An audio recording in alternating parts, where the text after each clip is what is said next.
I set up all my alerts from local politicians. I like to know what's going on. If there's an emergency, if there's a shooting somewhere, any, public health things we need to know. This morning, I was really, really happy to get an update from Supervisor Susan Peters. And I think, as you all know, she is just a wealth of helpful information. So here's her email to the people of Sacramento County. Love to think about her. Dear friends, traveling via airlines or picking up family and friends arriving at Sacramento International Airport for the holidays, remember, you can avoid circling around the terminals to pick up passengers by using the free waiting area, also known as the cell phone lot. So it's basically just an email of her telling us, like, what does that have to do with COVID? When does she mention COVID? She doesn't mention COVID. She's just like, here's how you travel by air right now.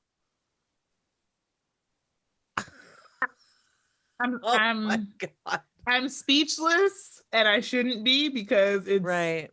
Yeah. It's Susan Peters, and that's what she does. Who in her office thought this was a good idea? The people who are like, obviously you're going to travel for the holidays, because what's the big deal? And so you need to make sure that if you're doing it, you're not worried about wearing, a mask when you pick up your recently, traveled companions or family members, but that you don't waste gas and you know exactly where to wait for them in case you get there a little early. That's what is at the top of her mind, is don't get caught in traffic. Here's how to handle this, folks. Like, I'm so glad the Susans are learning their lessons here. Yeah, we're in for a bumpy January, guys. I feel like 2021 is gonna be off to a rough start here. Yeah, no shit. I will say, though, to her point, those waiting areas are they're real handy. I once it was like the middle of the night. It was like 1 a.m. I was supposed to be picking up my parents that were coming in from somewhere. And like their flight was late, so I went and sat in that waiting area and was in there for like 2 or 3 hours before I figured out that it was actually the next day that they were going to fly in. Oh my God. I had just driven out and like hung out at the airport in the middle of the night for like 3 hours for no reason. Holy shit. Oh, it's juiced. That's my favorite thing to do. And were you like checking your parents' flight information and like, dang, it's really delayed? Or not like, for the first 3 hours, but then after 3 hours, I was like, I'm gonna look at this flight information. So you just went to the airport assuming that they were going to get in and just call you? Yeah. Wow. A lot of trust. I'm the person who like sends you the text as I'm on the plane that's like, hey, I'm boarding, or hey, getting ready to take off, if you're my ride on the other end. Yeah. Same. Is that a tip from Supervisor Peters? Does it say what Yeah, you that's a get tip on the from plane? Flo. No. From Flo, if you're picking me up, you should expect to get a, hey, I'm heading to the airport, or hey, I'm boarding the plane, or hey, we're about to take off, and here's a reminder of my flight information so you can track me on Google Flights. Please and see don't when leave the me flight's stranded about at the to land. airport. Yeah. Right. Yeah. And then I will also text you, we just landed, so you know, Right. okay, we haven't deboarded or anything like that, but you can kind of guess I'm probably 15 or 20 minutes out once I, get off the plane. Mm-hmm. Flo, you've picked me up from the airport, right? I know Skylar has. Yeah. Yes. It's very, very generous of you two. Anyway, let's get started on the show. Yeah, that's a good idea. Let's do it. I Yeah. can't believe this. What an opener. Voices, the things they said. Voices, some from those dead. All the voices heard. Voices, things we say. Voices, they're in your head. All the voices heard. Why, a happy winter solstice to everyone. You have Kempa. And Guitar Slim. What? I'm trying it out. What do you guys think? I mean, I vote Guitar yes. Slim. Okay. All right, cool. Yeah. Feels good. Feels good. Did you change your hand? Like, I have so many questions. Okay, I'm go gonna on. go with Yeah. Shannon. Flo. I'm Shannon. Yeah, I'm Flo. I just not And peppy Guitar today. Slam. Tyler's not here today, so we've got Guitar Slim filling. Yeah, I'm so thrown up by Guitar Slim. I can't even give you my peppy. And Flo. I'm just like, I'm Flo. It's just I'm here. It's like a whole character that he's built out in his head. It's like, I don't know nothing what about this District 4. I'm playing with my branding a little bit, you know? Yeah, it's working. I feel like I had just looked up from writing my notes for like the flow of the show when all of a sudden it was Guitar Slim. Like, who the fuck is on the show? Who did we invite? Correct. I can Just get Skylar. behind it. All right, I'm into it. Welcome, Mr. Slim. Thank you very much. Greetings. We've got a great one for you today. Is this a Patreon episode? No, it's not. No. This one's for all the world to see. So very Heyo. excited about that. Hey. But today we're going to talk.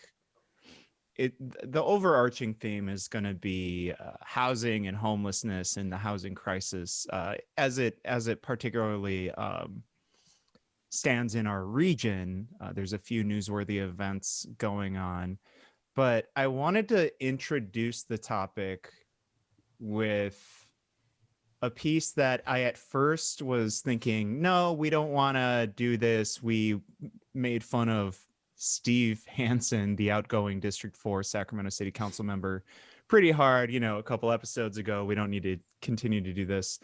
But friend of the show, Marcos Breton, columnist at the Sacramento Bee, wrote this weepy farewell to Steve Hansen, just lionizing him and talking about how unbelievably great he's been these last 8 years, and asking this question once again, because Marcos has been asking this for months now, and we've been trying to give people and him the answer for months now, and it's still not getting in there. He's asking, how and why did Katie win? Right. Well, and also like some of the things that he is like claiming as W's for Hansen, like some of these like great compromises, like he talks about like getting the cops back into Pride in 2019 is like this big victory for like Hansen, and like sort of by the way that he talks about Hansen as a victory for like the LGBTQ community, which is like I'm looking for the right word to describe what kind of a take that is. It is a volcanic take, flaming hot take.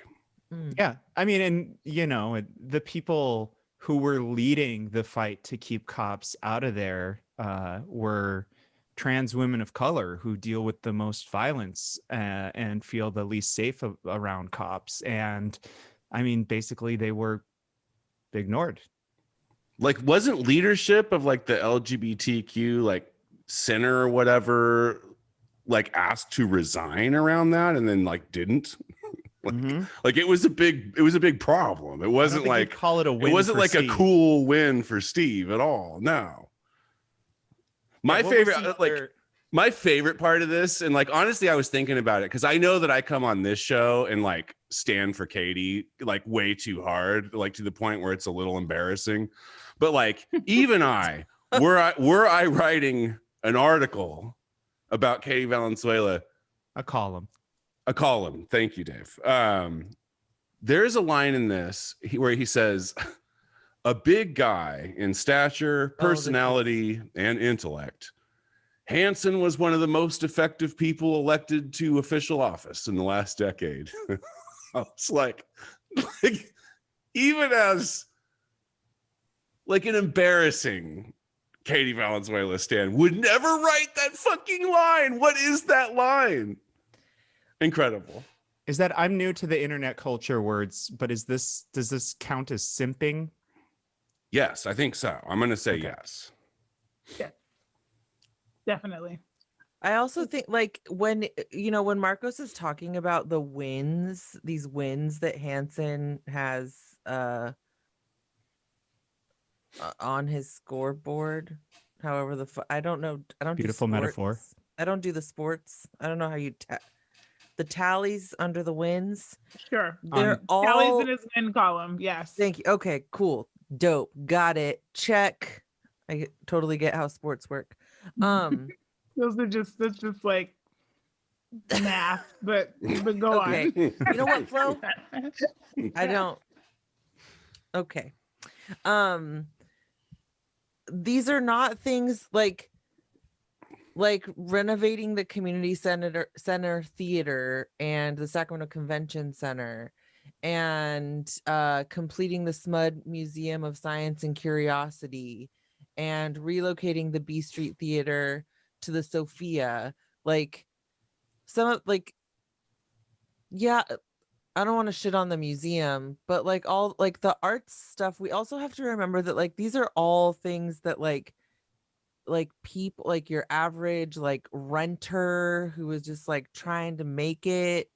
These are not things that people are like super stoked on. Like, is it tight that Sacramento has that stuff? Yeah, but like, should a council person for the 8 was it 8 years that they're in office, like when you walk away and you're like, you know what I did all of the arts. Right. It's Well, like, especially because like in terms of what he did, like his contribution to like skyrocketing rents, like what else helps out an art scene is fucking artists. You know who's a group of people who typically has a real hard time with skyrocketing fucking rents? yeah, Artists. yeah, Like you can't come in and make the city unlivable for people who like make the shit that you want to look at and then be like, I'm a fucking patron of the arts. It doesn't fucking work like that. it's like a very specific arts culture that Hansen developed, right? And one that is not people who are like Sacramento artists, like mural artists, like people who are like playing coffee shops and people who are just like trying to, get their record sold on Bandcamp or whatever. Like it's just like your everyday, like your working people. These are not the people that Steve Hansen was fighting for day in and day out as he walked to his office. Like he was making sure that he was making deals with developers and making deals with people who had money and making sure that the privileged people of Sacramento, all of his like land park constituency, were served because those were the people that he was taking hella money from. Yeah, I like that in the piece. The sort of cherry on the top was a quote from Mayor Steinberg saying that, well, he helped me get Measure U past the finish line. Mm-hmm. For listeners who don't know, Measure U was a regressive sales tax that was supposed to be earmarked towards helping people in the community who really needed help, but they basically lied to us and used it to fund the police force. And as we all know, Flo, as the head of the Measure U committee, very publicly, I guess, excoriated the mayor for lying to people and just, using the money how he saw fit. So I don't view that as a win. I don't view many things on there as a win. And then the final thing is, why did Katie win? There's a lot of reasons Katie won, of course, first of all. Wait, let's go back let's go back to the piece here. He offers a number of things that it could have been, right? Listed off as if they're somewhat equal. Was it land park residents frustrated with homelessness? Was it downtown renters agreeing with Valenzuela that Hansen should have done more? Was it perhaps Southland Park residents who wanted a bike trail and haven't gotten it? That's what it was. That's absolutely what it was. You got it, Marcos. Sure. What I think is most telling about this piece overall is that it goes into these things that are certainly accomplishments. Like there are things that were done under his watch and that we can't, take away from him, but it doesn't get into like weighting them. So when we have a finite amount of time, right, and we have to set certain priorities because we also have a finite amount of money in the city's coffers, I, really believe and want to support the arts as well. I would not, however, be lauding how much of a booster and a champion of the arts I am if I had not addressed some of people's basic needs, right? We had before the pandemic 150,000 people, I think it is a quarter who are relying on the food bank for food. Now that is 250,000 people, right? We have, a bunch of people who are housing insecure. We have people who are sleeping on our streets who have not gotten the housing that they deserved. And so to kind of yada, yada, yada your way through basic human rights and then say, but look at all the things that I did, not even for basic artists, but the Sophia and B Street and all those are places where usually the cheap seats are $25 to $30 to get into those places. Like this is not something that's accessible to your average Sacramentan. So are there things here? Yes, but I think it speaks to that vision of like, I just want Sacramento to be this cool destination that's more than the capital. And there are people here who are like, and I just want to be able to live and be able to feed my family and be able to, to have my basic human rights protected. Right. And so I think that's what the piece misses is like the relative weight of some of these accomplishments is not the same as the gripes against him. Like, yeah, you did the Sophia and B Street, and also people are sleeping on the streets and can't afford their rent. And those two, like, they don't hold equal weight. Yeah. Right. Significantly more people are sleeping on the streets than when you started 8 years ago. Yeah. Your job and everyone's job, up on that dais was to find ways to ameliorate this situation. And you failed spectacularly. And not only with them, but also with people who are housing insecure, who are just doing their best to stay in their housing, because it's as bad as it's ever been right now. And that, to me, is probably one of the most central reasons that Katie's messaging was so effective. Yeah. People are scared. People can't afford to live here anymore. She is a fellow renter. She can speak to that. Yeah. And the way that he kind of gets Steve out of a lot of this by being like, oh, look, like he pioneered like the most progressive rent control, policy or whatever that like somehow wasn't good enough for housing advocates or whatever. It's like that to me, like for him to say stuff like that, it feels the same as when people like are like, oh, like Joe Biden has the most progressive like presidential plan, of any candidate we've ever seen. And I'm over here like, if you think that piece of information is going to cheer me up, like this like really awful, like bullshit ass fucking group of policy ideas, like this is the most progressive thing we've ever seen, and you want me to greet that news with like applause, I don't know. Like I don't know what to say to you. And this like feels very similar to me where he's like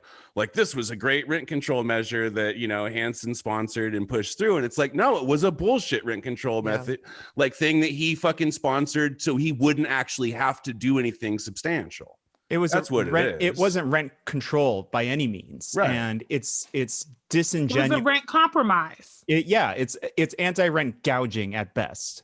And so it's disingenuous for Marcos to call it anything but, a compromise or anti-rent gouging. It's disingenuous for him to, not be serious about the fact that, he does have Gil Duran, who we've said before, Gil hates renters. Gil spiked the football on renters when real rent control failed back in November. He's got him fucking worm tongue in his ear.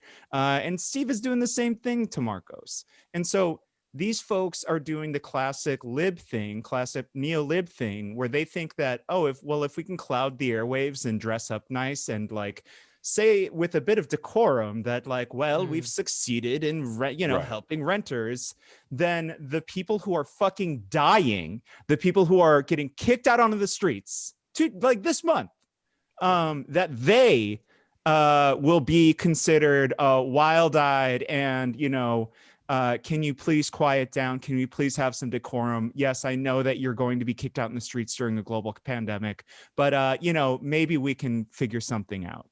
Fuck you. Yeah, I think that about says it. That about wraps it up. Yeah. Yeah. So Yeah. It is just, it's one of the, like, you read this column and it's section after section of like, this is such a specific piece of shit audience that is excited about, that claps their hands to this, that and the audience that loves what Marcos is saying, like, have absolutely like they have no heart for people who have less than they do. And really, at the end of the day, a person who reads this piece and is like, amen to all of that, like, go fuck yourself, please. yeah, Like, well, these are there just and go away. yeah. But and that's a thing too that I think we should remember with a capitalist daily paper. Their readers are people who can afford to get a subscription for the Yeah. Sac Bee today. Their readers and the people who really care what's being said on the columns, you know, written by staffers and by the editorial board, it's the very big corporations that are buying out ads in the paper. They want to keep them. They want to keep the capitalists interested and engaged. They don't care about workers. They don't care Right. about regular Sacramentans just trying to get by. And that's a big problem in my industry. Yeah. Can we talk about housing a little bit? Because we know, everybody knows that there is a cliff that we're facing now, that Yeah. our eviction moratorium is coming dangerously close to an end, that workers are well beyond the final straw as far as being able to pay their rent goes. Many people are so far back 6-7 months that the amount that they owe is at least equal to, you know, everything they have. So it's coming. The eviction cliff is coming, and it's thanks to people like Steve. It's thanks to people like Marcos and Gil Duran as well. And a perfect example, sort of a precursor to this eviction crisis, is Hawthorne Suites. And we've spoken about this building before. Can somebody give some background on this? On what's happening with the Hawthorne Suites? Yeah. Yeah, I can do it. It's so yeah, we've talked about the Hawthorne Suites in previous episodes, when we talked about using that space being used for housing, with CARES Act money, and that all kind of tumbled to the ground. That's part of Project Home Key. Yeah. Home Key, where it would Project Home Key is where a person actually gets a key to a home rather than a key to a room. So Project Room Key and Project Home Key.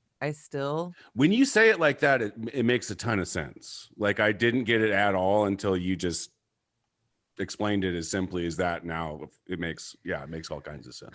Skylar, that's why I get paid the big bucks. That's why they call me the expert. So there is a company called Ezra Lowe that manages. They're based out of Calabasas, which is in Southern California, that manages the Hawthorne Suites. Great. It sounds like they really care about what happens here locally, and totally. they care for the well-being of the people. 100% over here. Super invested. Yeah, I know Calabasas loves Sacramento. They just can't get enough of it. So Ezra Lowe has sent notices to at least 38 tenants of the Hawthorne Suites on November 16th, saying you got to go. Because Before the Thanksgiving. yeah, right. So the folks are getting these eviction notices before Thanksgiving, so that the hotel could be renovated or sold. So there are tenants who have been staying there for over a year. There's about 14 of them. And they were ordered to move out by January 15th. And they would even waive a month of rent for them. Very kind. fresh. So These precious. benevolent gods. But for the 24 tenants who had been there for less than a year, there was no rental assistance. And it was stated that they needed to leave by December 15th. It's so fucked up. So How is that even? How are those? 10 days before I mean, Christmas. Steve Hansen and Daryl are the kind of people that are writing rules like this. That it's like, well, Yeah. if they've been there less than a year, like just boot them out, Just get rid of them. Like what the? To be fuck? 100% clear to Daryl, he's at least paying lip service to the fact that this is fucked up and is asking these guys not to do. Yeah, no, it's good that he's So, fighting yeah. this. I'm just Yeah. So there saying the is- liberal types, And, Yeah. and also, to be clear, like, had Measure C passed, there would have been additional protections even for those folks who had been there for less than a year, Right. including the requirement that they pay moving costs. And And Measure so that's C- just another example of why, what we currently have, harkening back to our previous conversation around, these compromises that have made around housing, like, had this passed and that was on our Right. ballot in November, to actually have real rent control in the city of Sacramento, that there would have been more protections for folks. Yeah, and this Measure C, this real rent control, was fought tooth and nail by every single person on city council. Right. Not At the the new time. ones. Yeah, not the newbies, At the not the good ones, the goodies that we like. We can no Um, longer say that's true. Now we actually Right, we gotta have be a couple careful. of gotta be people. careful now. That's We're annoying. not We can't opposed. just make blanket We can't statements just about city blanket council statements anymore. about all the assholes. on Isn't the it dais interesting anymore. how two people got voted off city council who were fighting Measure C? I mean, like, if we want to get really reductive with our causalities here. But okay, so yeah, I mean, to Flo's point, like they fought this and now we don't have these protections and now this is happening. Yeah, and so where we find ourselves is that, like, activists, of course, figure out that this is going on and they're like, no. So they sent notices to the city saying, like, enough is enough. And actually the city attorney's office sent a letter to Ezra Lowe Company on November 24th, noting to them that they were in violation or are in violation of the city's Tenant Protection Act. Mm-hmm. Ezra Lowe then responded on December 15th, stating that the ordinance exempts rental units in hotels, motels, inns, boarding, bed and breakfast, all the shit, and etc. Because these spaces are primarily rented to transient guests for a period of less than 30 days. So they deserve less humanity. Yeah, so fuck them. Right. And I mean, the city ordinance will apply to or should apply to renters who have been there for a year or more, but we're still kind of waiting to see how this is going to play out, right? Because we're still people got to leave. It's not like oh, everyone has now been notified, everything's fixed, go ahead and cool, everyone, you just keep your housing. And there's people I think people are trying to squat, right? Oh yeah, for sure. Yeah, and I mean, there's folks who are like, I can't leave. Like, if I leave here, I will be sleeping outside. There are people in this article written by in the piece article. Is it an article? Why am I asking that question? It's an I article. should know that Yeah. by now. It's an article. Teresa Clift wrote this for the Sacramento Bee. I call it the Sacramento Tea so often that I have to be careful. you know, there's folks who are like, well, if I leave, once I leave here, then I have to live in my car, or I have to live outside, or I have nowhere else. Like, it comes down to like, if you're living in a hotel, let's think about it for a minute. But if you're living in a hotel as your primary residence, that generally means you have nowhere else to go. And so if you're evicting people just before Christmas or any time of year, but for whatever reason, Christmas, you know, it like pulls at the heartstrings, it hits different. Like, what the fuck? Yeah. Well, What these are- people, a lot of these folks are paying like 60 some bucks a night, It's not which is cheap. like you're Yeah. you're basically somebody who probably has perhaps not great credit, or you have a strike somewhere that, like, were you to get a background check at a cheaper place, they might decide not to let you in. So you Right. have to do this night to night type thing. These are just deeply vulnerable communities that because of this, you know, and we've all said this many times before, poverty is expensive. Right. Yeah. Now they have to pay $1,800 a month to stay under a roof. Right. One of my favorite quotes in this article comes from friend of the show, Master of Crows, Daryl Steinberg, who says, we will do all we can to assist the tenants and their lawyers to prevent more than 50 of our most vulnerable neighbors from being turned out into the cold in the middle of the COVID-19 pandemic, Steinberg said on Saturday. Beyond the legal particulars, I would call on the property's owner to display a conscience in this difficult time. I can't tell you how many ways it is fucked for the mayor of Sacramento to call on somebody to have a conscience in the middle of winter for people who are going to be turned out on their ass, because he has also done nothing. Like, because you opened up a warming center, because you said that you'll open up a warming center that has yet to open. Like, your call for a conscience means fucking nothing. It's So, thoughts like, and prayers.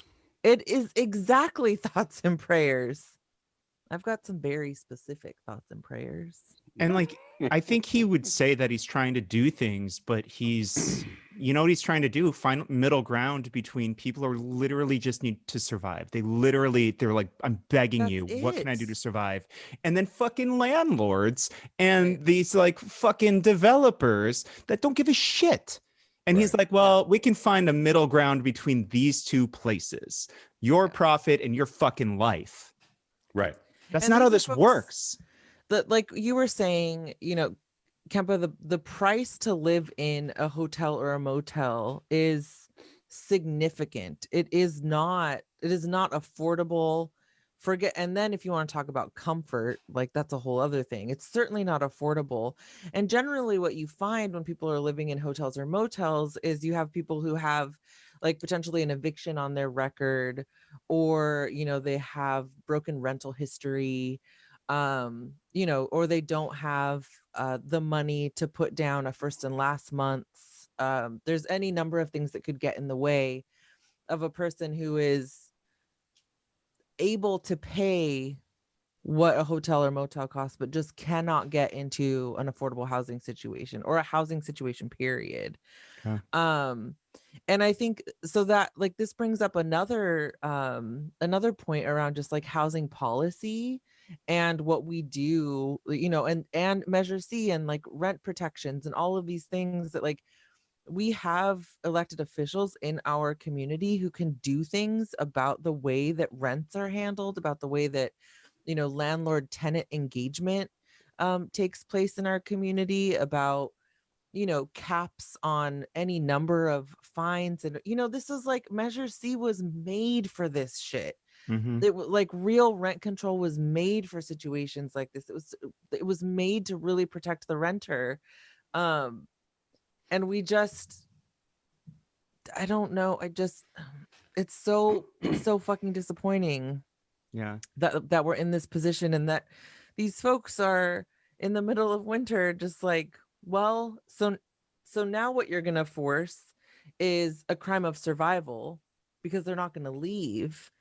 And the sheriff is going to have to pull them, or it's city. So the city, so Sac PD is going to have to show up and like physically remove them from the property. And then they have, all of a sudden now they have a criminal record. And who's going to want to rent to someone who was a quote unquote, like who's labeled a squatter, or who like refused to leave, you know, it just, and that's real, Shannon. Like the blacklist. 10 years of you were people blacklisted. But also, and I can't remember whether it was on this show or whether it was somewhere else, but they were talking about how like if you actually have to go to court about something housing related, there are people who show up in court and just take down those names, and they keep that database so that when they run background checks on you for rental histories and things like that, they're also able to tap into that database and be able to see the people who, even if they litigated, even if their landlord was wrong, it's just like if you're on that list, it makes it even harder for you to get housing. And you mentioned you'll something, fight for yourself, and we don't like that. Exactly. And Shannon, you also mentioned something about like people kind of get all, you know, whimsical about the holidays and you know, this time of the year. Practically speaking, though, this is for Sacramento the coldest time of the year, the wettest time of the year, the time of the year with the least amount of sunlight, and also the time of the year where there's the lowest housing availability. So even if somebody had been able to get together first and last month's rent and had a place that was willing to overlook a past eviction or whatever, we have the lowest availability at this time of year because most people don't want to move during the holidays. So there aren't a whole lot of like January 1st leases coming up that are going to be available. Like this and is certainly not not affordable ones. Certainly not affordable ones, but this is just not the time of year where there's even a great amount of rental inventory to be thinking about, where leases are coming up and people might be moving and that kind of thing. This is just not the time. So it's the worst. It's not just, it's like the worst of all times to be put out. And it's Can I also mention that these policies are racist? I mean, I don't think we mentioned that. Yeah.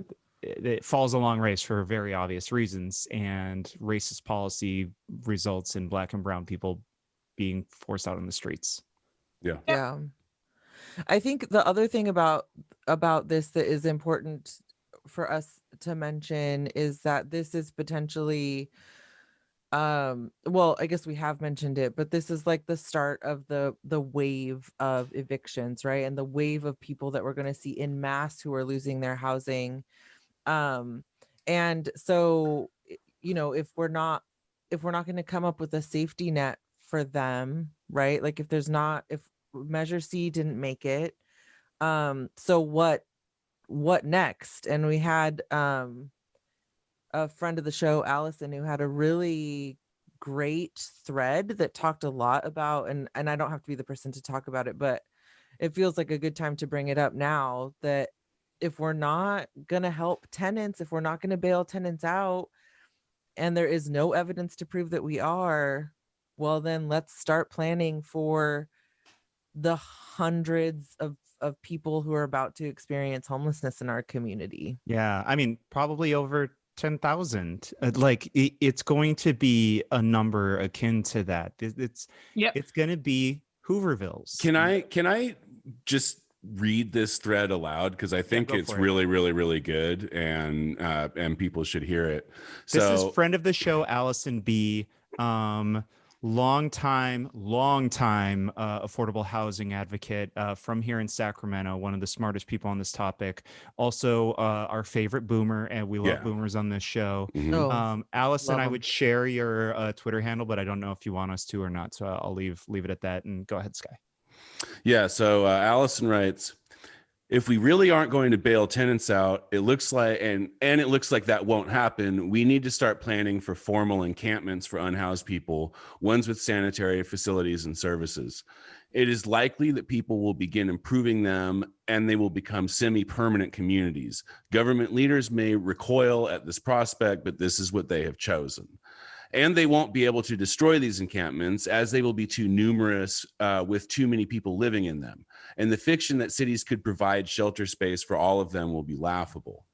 Further, landlords will have to eat the losses, as it would make sense for tenants to simply go bankrupt. The back rent owed already exceeds most tenants' assets. That's where I learned that fact. Yeah, oddly, a tenant would be better off with a bankruptcy on their credit report. A bankruptcy disappears after 7 years, and eviction is forever. Yeah. So, we've talked about this before. I did an op-ed in the Bee in 2017, sort of showing that there is nowhere for our current population to go who are experiencing homelessness. We have no empty rental housing that they could go in, let alone affordable empty rental housing. Absolutely not. Well, And there's then, luxury condos and fucking luxury housing going up everywhere, right? Yeah. I mean, if yeah. only you didn't have that, eviction in your past and your, all these other things. So like it's already an impossible situation. Forever, city council, including Steve and everyone, have been saying, oh, well, some of them just don't want housing. Some of them, most of them are from out of town. No, everybody wants housing. We didn't even have enough. It's not that people want housing, it's that people need housing. It is a necessity for human beings, especially right now. It's not a matter of want. Yeah, but they're just lying. They're liars. And yes, they're lying. That's the bottom line. Yeah, we can get into the details of that, but the fact is, if you can gain someone's trust, if the system doesn't continuously fail them, you can easily get them into housing if it's available. Right.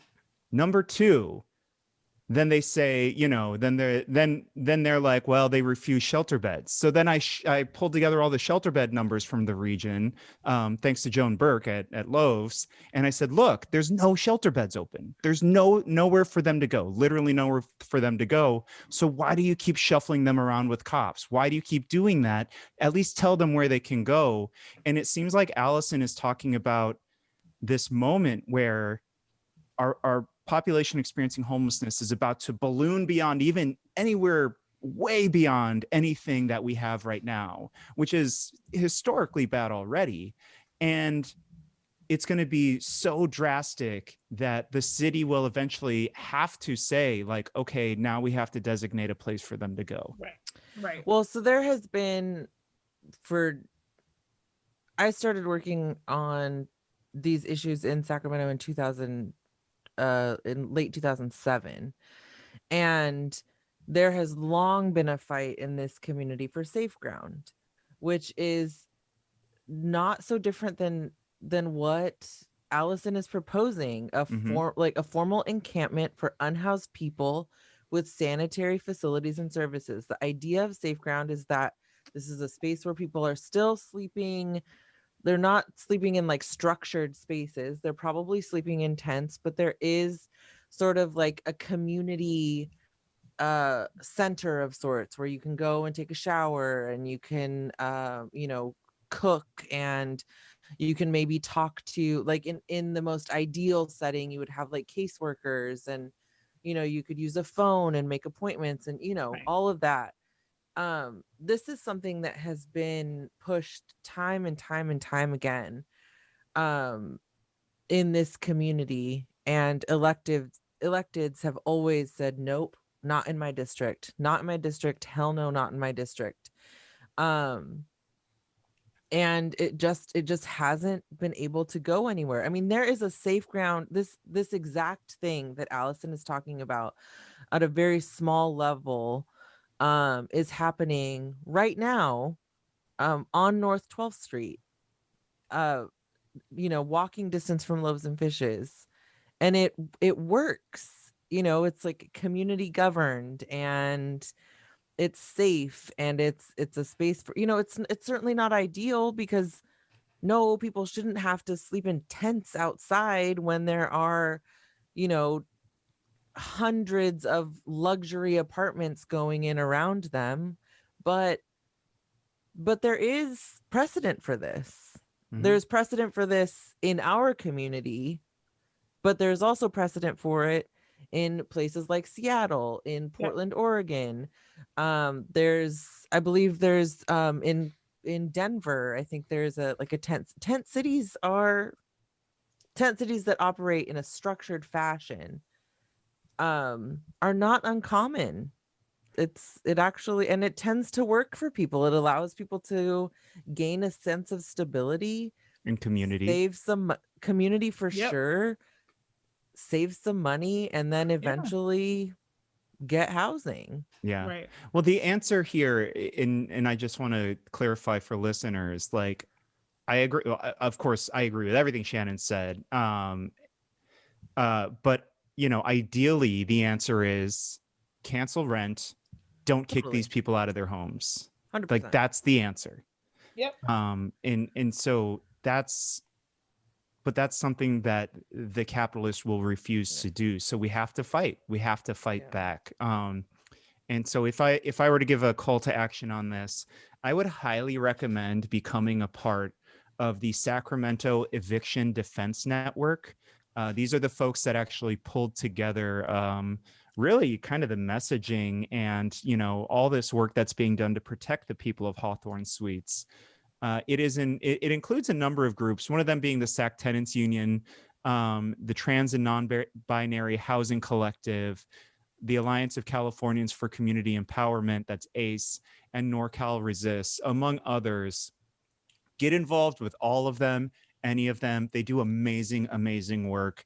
My second call to action is read up on Maoist land reform and, beef up, because I think, we're going to have to fucking fight these people sooner or later.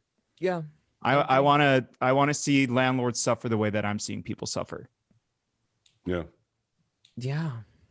Yeah, I think I've talked about this on the show before, but this is a really obvious way to highlight what this entire experience with the coronavirus is driving home, I think, for a lot of folks. Including myself, that the other side of this is that, right, working and poor people are suffering in this country in a way that is very profound and huge. If you look at what's going on with the stock market, it's booming. It has never been more profitable to be a wealthy person in this country than it is right now. Capitalism, this is such an obvious instant of how capitalism is fundamentally not equipped to deal with anything like this. It can't be done.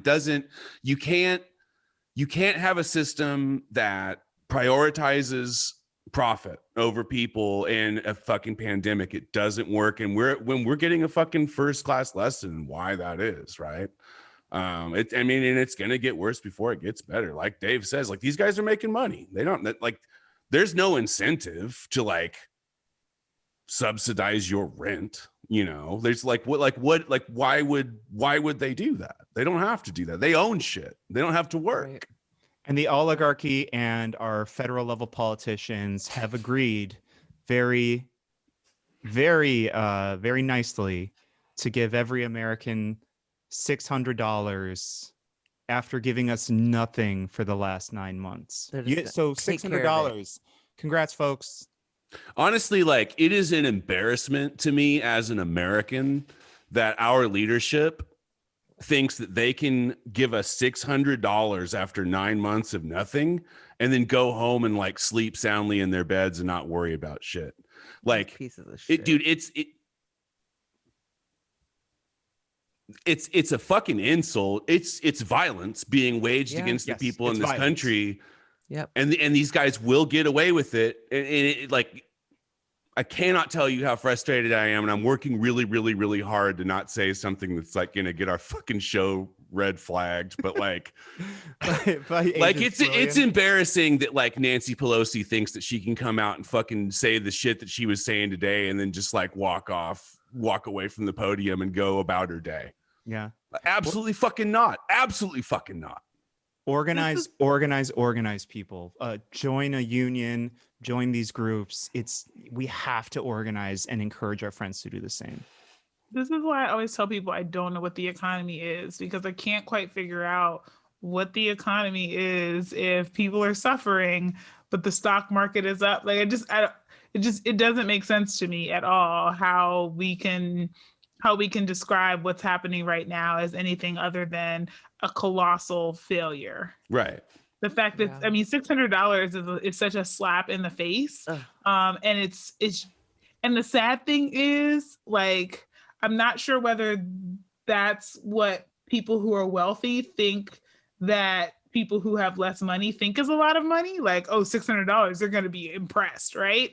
Or if they don't, if they're like, they don't think we're aware of what other countries are doing to be able to support their, the people who live within their bounds. Like, I really, but I fail to understand how we have done this now twice, where we haven't actually invested in people and their basic needs during a pandemic in ways like, why wouldn't this have been the opportunity for us to be able to say everybody has healthcare right now until this pandemic is over? And then we'd actually be able to see, like, what did that cost? And like, what did we gain? And like, it would be the great experiment, but it would just make sense because we're in a freaking pandemic. Like, there are just so many things that we could have done right now with our emergency orders and in this major crisis where we've lost over 300,000 people, that it just doesn't make sense to me that we were unwilling to do. And so I totally agree with the organize. I totally agree with the idea of getting together with other people who share your values, because just level set for a moment on just how bad this is, that this is the best we've been able to do while we've watched tons of people die, in many instances unnecessarily. Right. Yeah. I mean, what I would say to that, here's how it makes sense to me. It doesn't make sense in a country that cares for its people and Right. whose apparatus holds ideals to take care of one another. This happens in the most violently capitalist nation in the history of this earth. And it happens in a country where professors, researchers have done the work on this and have said this is no longer a democracy, it's an oligarchy. The US is an oligarchy. And so the moneyed interests are the ones telling our politicians at the federal level, at really any level, what they can and can't do. And what they can't do, according to Wall Street and the tech industry out in the Bay Area, is take their money and give it to regular people who are hurting. You won't take my money or else I'm going to get you out of office. And it's going to keep getting worse until we organize and we make it not worse. Well, and like to bring home a local example of that, right? Like Daryl Steinberg can't tell what's that fucking the real estate company that we were talking about earlier. Ezra Lowe. He can't tell them what to do. He's like the mayor of the whole fucking city, and all he can do is ask them to please grow a conscience. Yeah. That's all he can do, because they have all the fucking money. Right.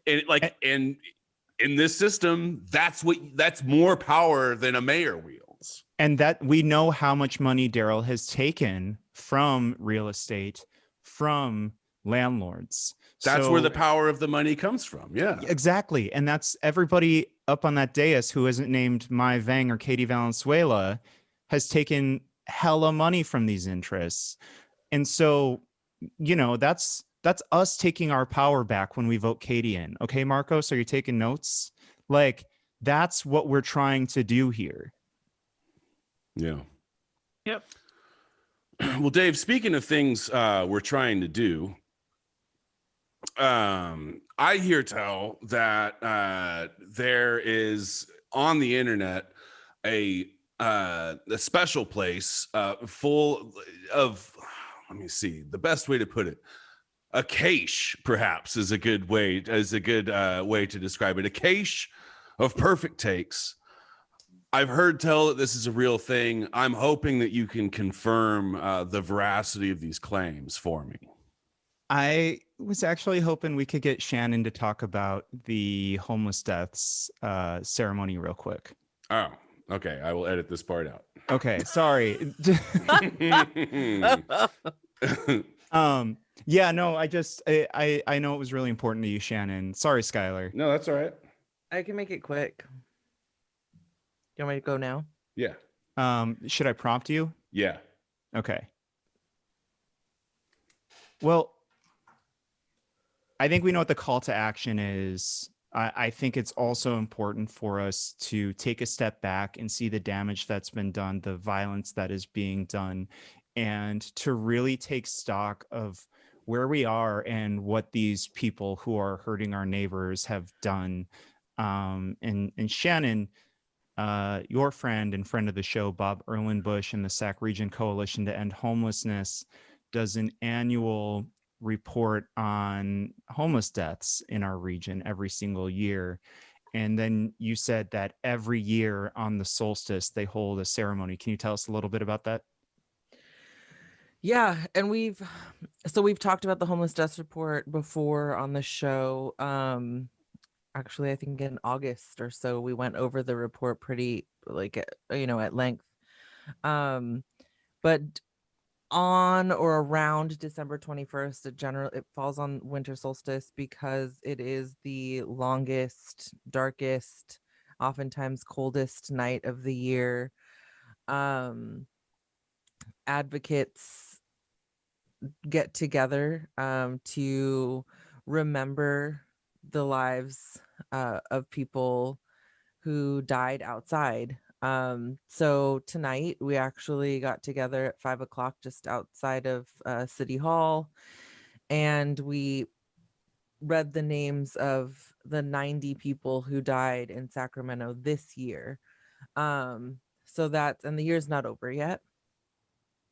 So that was I would say that there were probably, I don't know, 60 or 70 people out. Skylar was there. And it was generally what happens is we gather in a church, and we all go up and read the names. As a result of COVID, we had to do like an outdoor masked, socially distanced situation, which I found to be like way more powerful than sitting in a church, which is temperature controlled for all of us. It was cold tonight. I was, as I was standing there, I was uncomfortable. And you just have to tell yourself in those moments, like, I get to go home. So right. I can be uncomfortable here for these 45 minutes while we read these 90 names. And I can say that of those 90 names, there are 2 people that were not included that were Mary House guests that, I found out about them after the names were collected. Of those names, 8 were Mary House guests and 15 were Friendship Park guests. Yeah, I thought, outside of not having a PA that worked, because of course, something always has to go wrong. It was a really special night to just come together, hold space, remember the people who died outside, many of them in cold, wet, or in extreme weather conditions. A lot of the people that I know of who died in extreme weather conditions. So I've gone every year for many years, and it's one of the nights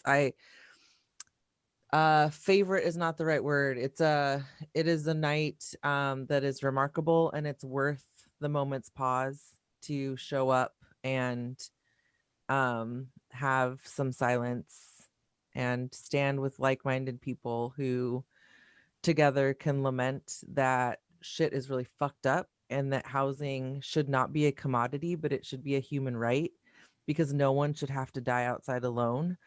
No one should have to die outside ever.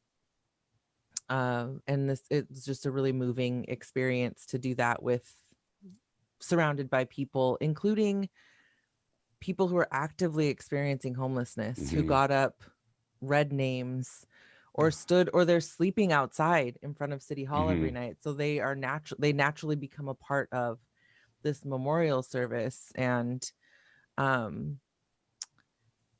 yeah, it's what, the Sacramento Regional Coalition to End Homelessness does a lot of policy and like policy recommendations and advocacy work. This is one of the most poignant direct action events that takes place annually that, in my opinion, not enough people show up for. Yeah. So Thank yeah. you. Yeah. This is, I mean, and that's one thing I really appreciate about Bob that I think you and I have talked about before, because if he didn't do this, no one would. Yeah. Right. And I think it's really important for us to have those moments to step back and to really look at what this means. Like, I don't think we're just yelling to yell here. I don't. No. I think that there's something really bad is happening. And yeah. So anyway, thank you for that. And obviously, listeners, we're listening on the night, or we're recording on the night of the solstice, but the morning that you listen, that day will be a little bit brighter than the day before, and the day after that will be a little bit brighter than that day. And I always come into this time of year feeling a little down, and then afterwards I allow myself to have a little bit of hope. And so I hope we can all do that, especially just going into the holiday. And like, don't, it's easy to get down, I think, on this, but I don't think we have to. Yeah, I think, at the end of I walked away from that service and was like, I'm going to go have dinner and then I'm going to get ready for the show. And as I was driving home, I was thinking about, it happened that when I walked up to get, I got two names that I was reading. And when I walked up, one of them was a woman that I knew very well. I served her. She tried really, really, really, really hard to get emergency medical attention for months and months and months and months, because her fingertips were so black and like eaten off. The bone was exposed and no one was paying attention to her. And she was in so much pain. And anyway, I got her name and was sad walking away thinking about Sandra and thinking about Cheyenne, who's a woman that I just loved so much. And her joke was always, if you and Nate ever break up, you gotta hook me up with Nate. Cheyenne was old enough to be Nate's mom. He's an attractive man. So I was thinking about Cheyenne, who died. I've talked about her on the show. I drove past her dead body and didn't know that she was dead. I thought about Vicky, whose name was Red, and she was violently murdered earlier this year. And I thought about Laura, who had children who found out that her mom died, or that their mom died, and they didn't know why. And I thought about all of these women that I knew, and driving home was really sad about that. And then I got home and was just like, but I knew these women, and I started laughing about Cheyenne, and I started laughing about, interactions with Vicky, and laughing about Sandra and how her laugh took over her whole body to the point of like her whole body and her shoulders would shake, and how Cheyenne would come in so drunk and she would call me every name, and the next day she would come back and she would say, you didn't deserve that. I'm sorry I did that to you. And how every time Vicky spoke, it was like she was taking her last breath, because even to ask for a toothbrush, it was like the most urgent thing. I need a toothbrush, and I need a blanket, and everything was so urgent to her. And I was just full of joy as I thought about these women, and I'm so grateful to have crossed paths with them. And so I think as I enter into tomorrow and every day becomes a little bit brighter, I'm going to carry that with me and hope that we just keep fighting, and hope that someday someday I don't have to tweet about the women I love who are dead before they should have been. So I know I said I was going to make this quick, but oops. I think it's fine. So yeah, everybody, if you're listening, show up next year because It's worth it. I've been to a sad, couple. but it's worth it. Yeah. Yeah. And next year, if we're allowed to, we'll go out and have some fucking drinks afterwards. Oh my God. I can't imagine. Yeah. All right, I'm Dave. Tell us about voicesrivercity.com, man. I don't have it in me right now. I was like, dude, that's gonna be real tough for Skylar. Just fucking go, man. No, yeah. So everyone, it's the holiday, so just thanks for listening, leading into Christmas or post Hanukkah or pre-Kwanzaa. We appreciate you all so much, and this is it's really been amazing to kind of round out this year and to kind of see how the show has grown. For those of you who don't know much about us, you can find Voices River City at voicesrivercity.com. There's a bunch of old news stories, news and arts coverage dating back to 3 years ago. You can check out our Follows the Money project to see which of our local politicians are taking money from the wrong people. But really, our current iteration is this podcast. And we've been working hard to grow this into something that really can hopefully help raise people's voices and make a difference. And I think we're starting to succeed in that. You can find us on Facebook, Voices River City, Twitter at Voices River City, Instagram at Voices River City. It's very funny. Follow that one. Skylar runs that. You'll see when you get there. You can see our cute little faces on YouTube as Voices River City. We have a store on our website, voicesrivercity.com/shop. So if you want to get that late holiday present, go ahead and do it. We have very reasonably priced fun things. And I guess the final thing is, if you want to become a patron, our Tuesday episodes are free to the entire world. Our Friday episodes are for patrons only. They're very funny and weird, and I think we have a different tone, which I think is kind of fun on them. So if you are enjoying it, I think you'd really enjoy the Friday episodes. So just for as little as $5 a month, hop on the Patreon, pledge to that, and then you'll have double the fun, double the episodes every week. I guess that's about it. You can find me on Twitter. I'm at Kempo, YOUKNOWKEMPA. You can find me Guillotine for You. That's Guillotine, the number 4, YOU. I'm at Shan N.D. Stevens. And I'm at Flojaune, FLOJAUNE. All right. Well, we have just one more of these to go before Christmas, I believe. Until then, we want all of you listening to know that we love you. We want you to stay safe. Stay sane. Stay healthy. And stay the fuck away from me.